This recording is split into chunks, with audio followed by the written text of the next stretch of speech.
Well, it's one of those beautiful early autumn days, and it reminds me that school is starting. And you know, we think of the regular public schools, but there's also preschools and kindergartens and things getting started, and some for the very first time. And I'm thrilled to be here with Iris and Dennis, who have just started a new facility. And congratulations, it looks wonderful. Thank you very much.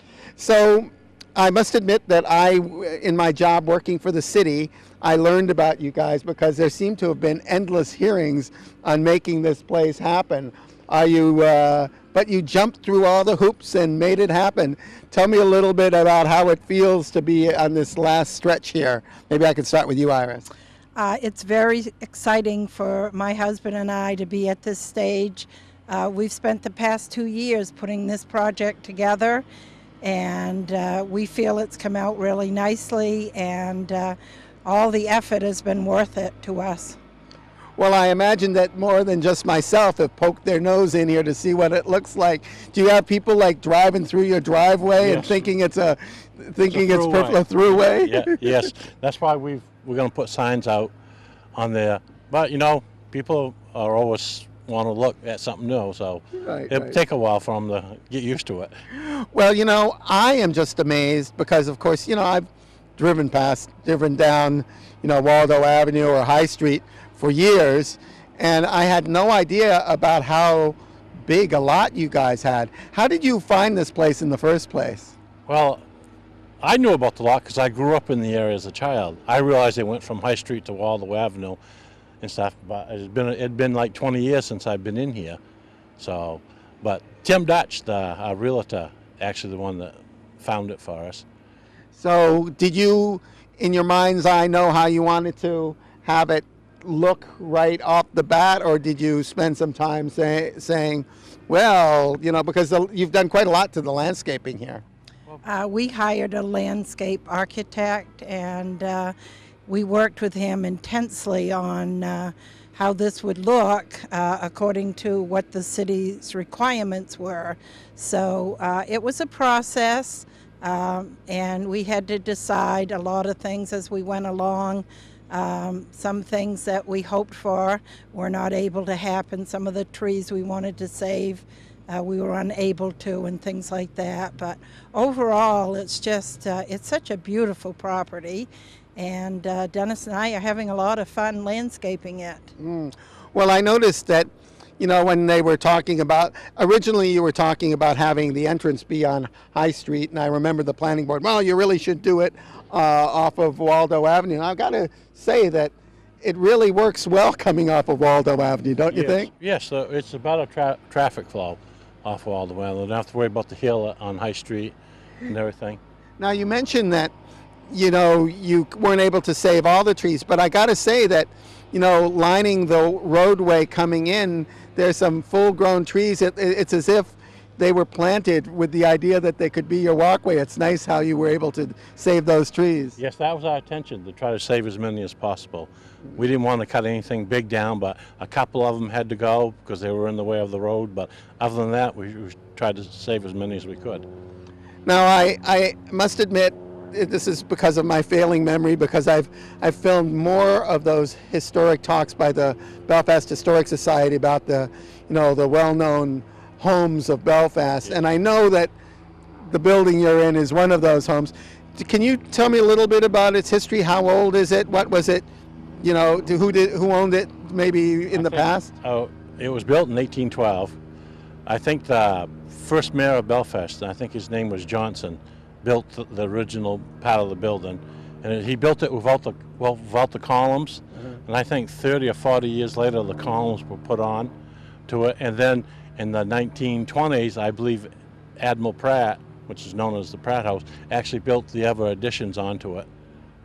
Well, it certainly has a majestic quality, and it must be one of the more spectacular places for, is it a daycare or a preschool?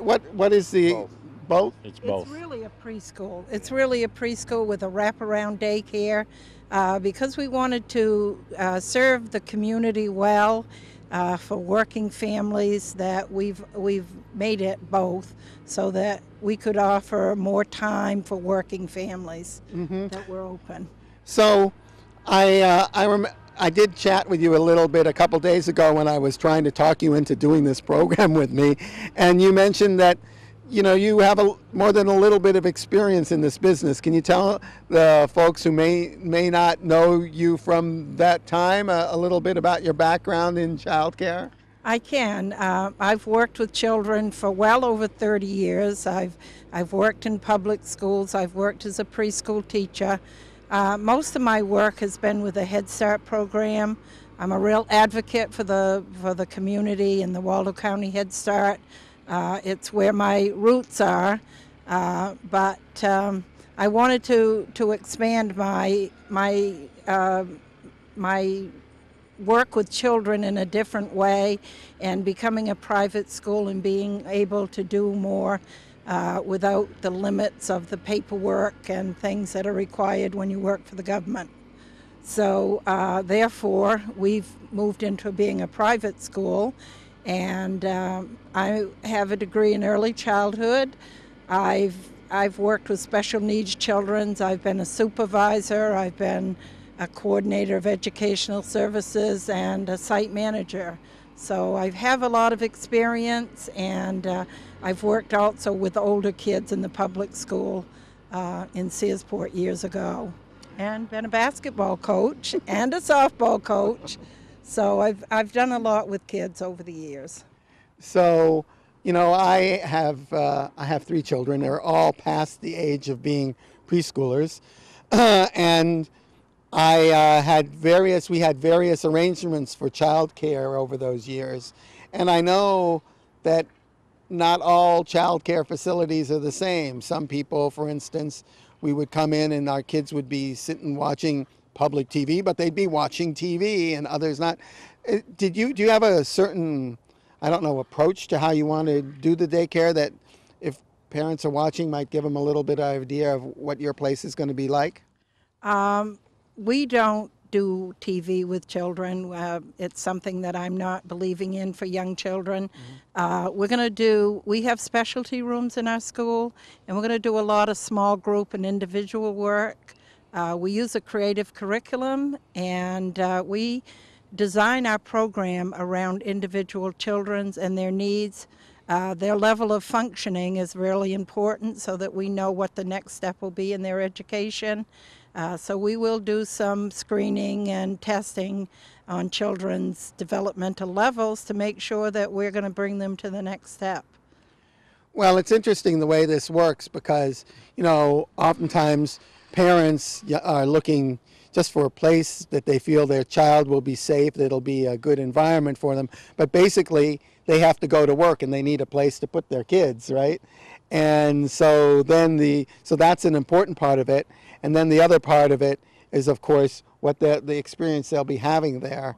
Tell me a little bit about, what will be your hours? Are you 7 in the morning till 6 at night? Or what are your hours going to be like? That was almost perfect. Really? It's 7 a.m. to 5 p.m. Mm-hmm. And we do offer more than the education here, in that we've created a safe environment for children of the ages that we're serving. For instance, this playground is specifically designed for children 2 to 5 years old, and that's the age of children that we're taking into our program. And our building, everything is around safety, that parents can go to work and realize they've left their child in a place that is safe and loving for the kind of care they'll get from Dennis and myself. So, Dennis, I've been I've been talking to Iris quite a bit. What will you be doing? Are you also going to be a teacher here, or are you going to be the groundskeeper? I don't want to stereotype guys and women, but Everything. Everything. I'll be doing. If while we have 10 or less kids, I'll be helping Iris. If we get 10 or more, we'll probably be hiring other staff, but I'll still be in the classroom with kids. And I'll also do all the grounds work, shoveling snow and mowing lawns and cooking, and I'll do about anything that's needed. Well, it sure seems like it requires at least a couple people for something as a big operation as this. You mentioned safety, and you mentioned the playground here. You have it seems like at least a lot of pine bark mulch here. There's no way anyone's going to get injured falling here. Really, it must have been hugely expensive doing all this stuff. Plus, the the the building itself, I recall, not too long ago, it looked a bit dilapidated. Did you have to do a bit of work to restore it? Yes, we did. We did structural work on it. We completely rewired it. We had to have it sprinkled, and originally it had asbestos in it and stuff like that. We had all that removed. I hear that. I remember that asbestos removal is not an inexpensive project. That's as I remember, when the factories in Belfast were removed, we couldn't remove them for the longest time till MBNA came through with all the money to, buy them up and remove them. So that must have been a lot. Yeah, it was. They did it. It was just around the steam pipes in the basement. Oh, okay. So they could They encapsulated the pipes, and they cut the pipes and the stuff. They didn't have to take all the asbestos off the pipes itself. Oh. They just cut the pipes up in pieces and took it out piecemeal and removed it. So it was less expensive than what it could have been. So, okay, so you got a big place. I mean, this is huge. Did you have to replace the heating system for it? Yes, we did replace the old system. I think was put in around the late 1920s, and it was low pressure steam. It had the old-fashioned steam radiators, and we replaced that with a double boiler system with high pressure hot water. I have baseboard heat in it now. Wow. So, okay, so we've talked a little bit about the building itself, and we've talked a little bit about the course offerings that you're going to be offering. Does what are the ages again for the kids? 2 to 5, to school age. Oh. If a child is not eligible to go to school and they've turned 5, we will take them. We'll also take as an aftercare after school gets out. If kids are like in the 3rd or 4th grade and they need a place for a couple hours to stay, we're going to take kids like that too. We'll have a place for them. Before and after. Before and after care we offer. So is this your home too? Do you live here? This is our home. Oh, It okay. is, and it feels good to be here. It is dangerous though. I remember having my work right in my house, and you never can get away. You got to have a camp somewhere to get away from it all, I think. Well, my family always said all the years I've worked for Head Start that it was my life, that I spent a lot of my free time being a teacher. So I think that just goes with this field, and I don't think it'll be a lot different than driving away and going somewhere. When you're a teacher, it's a 24/7 job. All right. So you're starting with how many students? We have 9 enrolled at this time. But you eventually hope to grow to you're licensed up to 40 some, right? We're licensed for 40, but we're very thankful to start off slowly, and we intend to build our program over these next few years. So if people, do you still, parents who are watching this still enroll? Is it something that can happen Absolutely. throughout the year? It doesn't have to be enrolled by September 8th. You open September 9th, right? Right, and yes, we will take enrollments throughout the year. If a parent wants their child to come here and experience this program, then certainly we would take them. The only limitation is once we get to 40. Right. Yeah. So. Well, that seems like a good amount for, it seems like the right amount for the size of the place you have here. Yeah. So, one of the reasons I wanted to do the show was because I wanted to see what it looked like inside. And I think that that's the reason why I'm doing the show also for the viewers, because, it's like lifestyles of the rich and famous. We've got to go look at the how it's all. And you did take me through, and I know it's going to be great. But would you mind one of you giving me a tour? I would love to give a tour. I'm very proud of it. All right. So I'll jump behind the camera and you can show me things. Okay. Welcome to the Children's Voice. This is the Waldo Avenue side entrance, which is what our families will be using when they bring their children to our preschool. We have put in all new fencing around this property for the privacy of our neighbors, and hopefully they enjoy it as much as we do.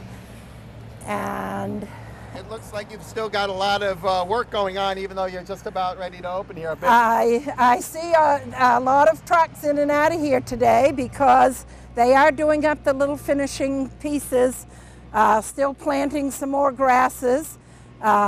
We did do quite a bit of landscaping on this area right here. There used to be a pond here, and when all the new drainage was put in, we took the pond out. It really was quite stagnant and didn't look really nice on our property, so we did away with that.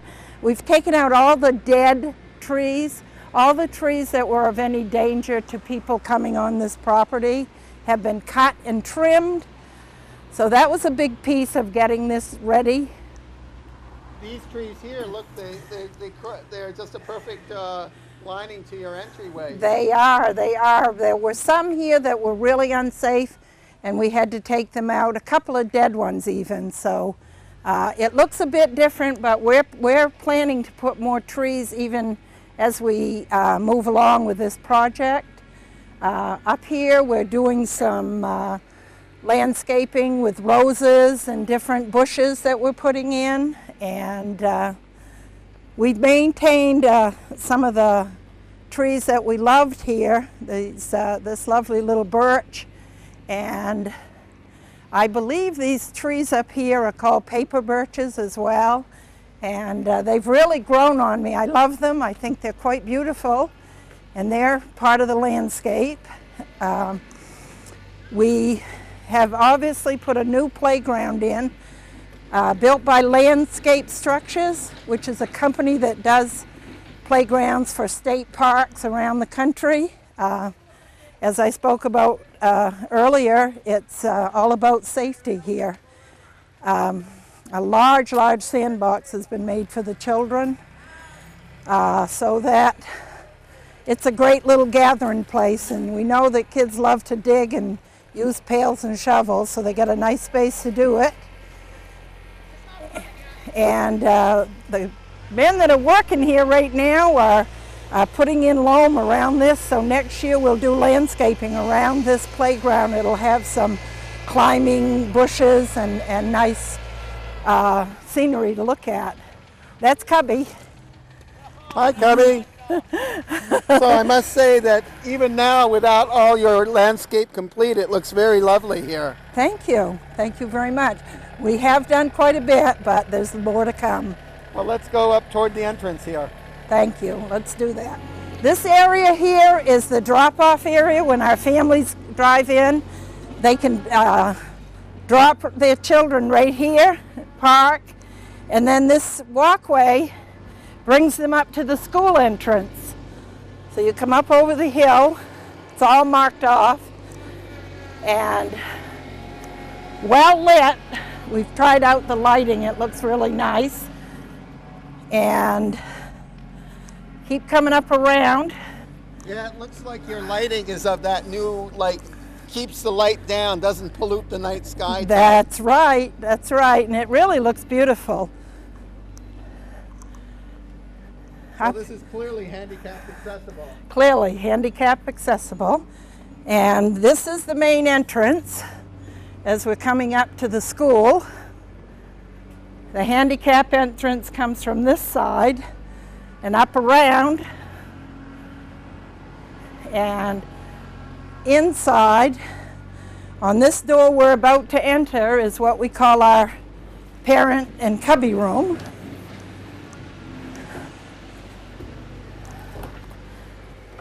There you go. And this room is where we greet our children when they come during the day.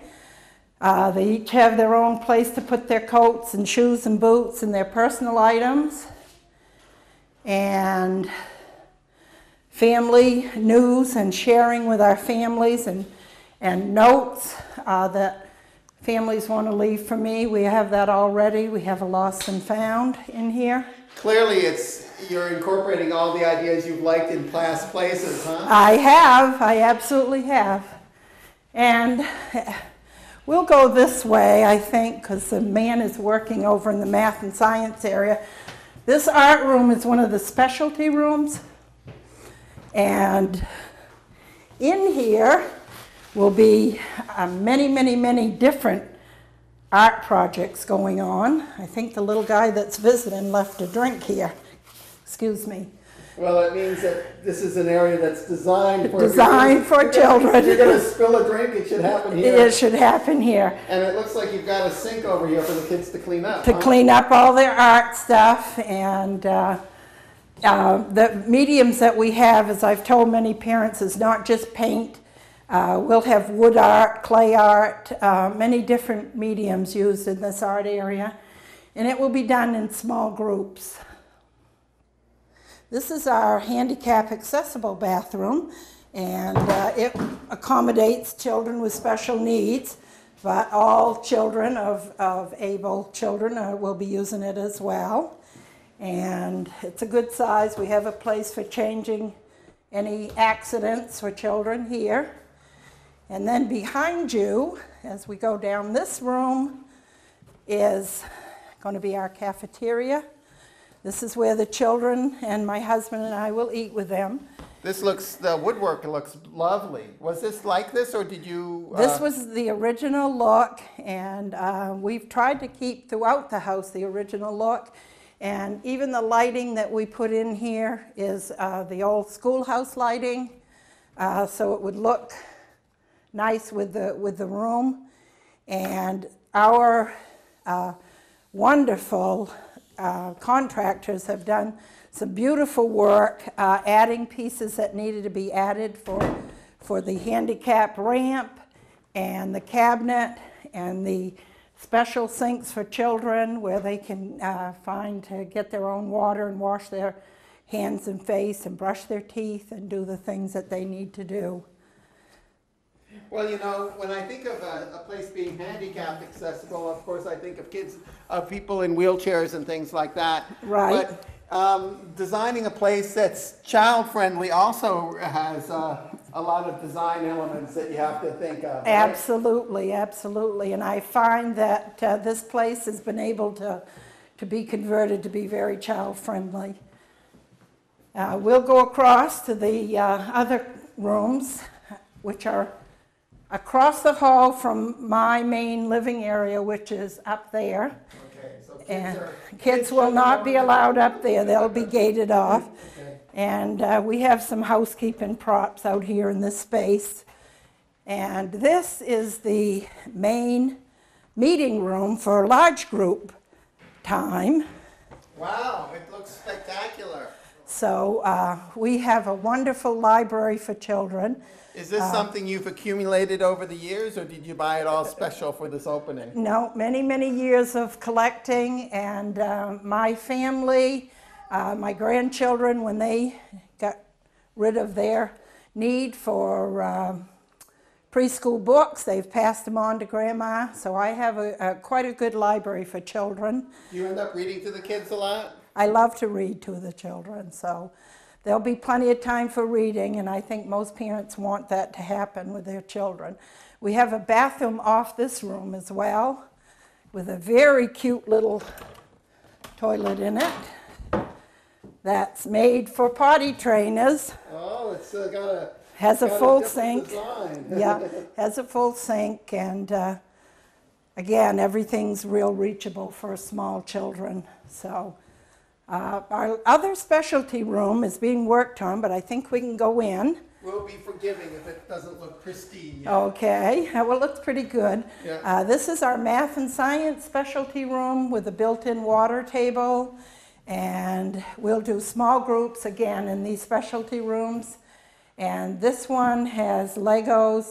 It has many materials for kids in learning math and science. And that's what this little space will be for, either individual or 2 or 3 in a small group. That's great. Have we gone through the house now? We've gone through the school part of the house. And is there anything more we need to see, or have we got it? No, I think we have it. I think we have it. Well, thank you so much for giving me the tour, and I wish you all the success in this new exciting venture. Thank you very much. And we're excited and can't wait for Monday.